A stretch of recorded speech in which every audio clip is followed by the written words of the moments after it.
در مؤسسه دولتی کالج طبی شهر خوجند با افتخار روز آموزگاران تحت عنوان آموزگار راهنما و راهکشا همایش ایدانه برگزار گردید. رهبرت مؤسسه از توجه روزافزون حکومت مملکت نسبت به آموزگاران فراهم آوردن شرایط خوب فعالیت با مشعل افروزان راه فردای بشریت یعنی آموزگار مفصل یادآوری نموده قید نمود که با دستگیری و غمخوری‌های اساسگذار صلح و وحدت ملی پیشوای ملت پرزیدنت مملکت محترم امامعلی رحمان در زمان صاحب استقلالی مقام منزلت آموزگار در جامعه بلند برداشته شد.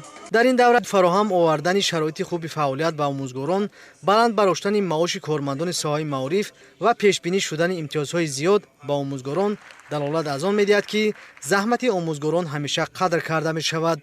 در ادامه گفته شد که استادان مؤسسه دولتی کالج طبی شهر خوجند در آماده نمودن متخصصان ورزیده پیوسته تلاش می‌ورزند. به مناسبت روز آموزگاران در فضای تنتنوی سپاسنامه و افتخارنامه و تحفه‌های خاطروی تقدیم کرده شد. در این روز آزمون‌های داخلی مؤسسوی جمع‌بست گردیده غالبان آن معین و برابر گروه بهترین در سال 2023 و آموزگار بهترین در سال 2023 سپاسنامه و تحفه‌های خاطروی تقدیم گردید. باعث افتخار و سرفرازی است که امروز در جامعه قدر، قیمت و منزلت آموزگار خیلی بالا رفته است. این همه غمخوری‌های پیشوای معظم ملت، اساسگذار صلح و وحدت ملی، پرزیدنت جمهوری تاجیکستان محترم امامعلی رحمان است. طول 10 سال است که همچون آموزگار فعالیت می‌نمایم.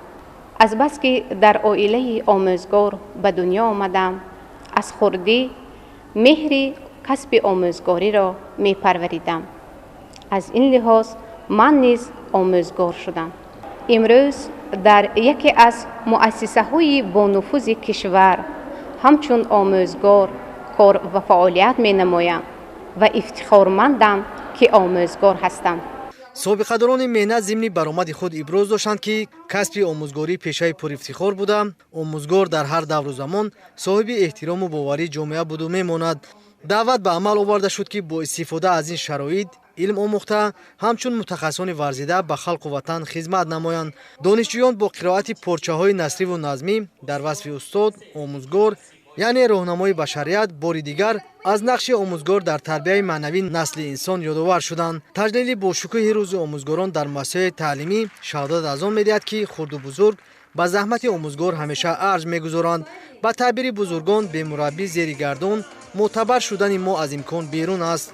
همه ساله روز یکشنبه اولی ماه اکتبر روز آموزگاران جشن گرفته می شود و امروز ما نیز در کالج طبی شهر خوجند به نام یوسف بشیرخانویچ اسحاقی این روز را برای گرامی داشت این شخصیت های بزرگ جامعه با شکوه خاصه جشن میگیریم.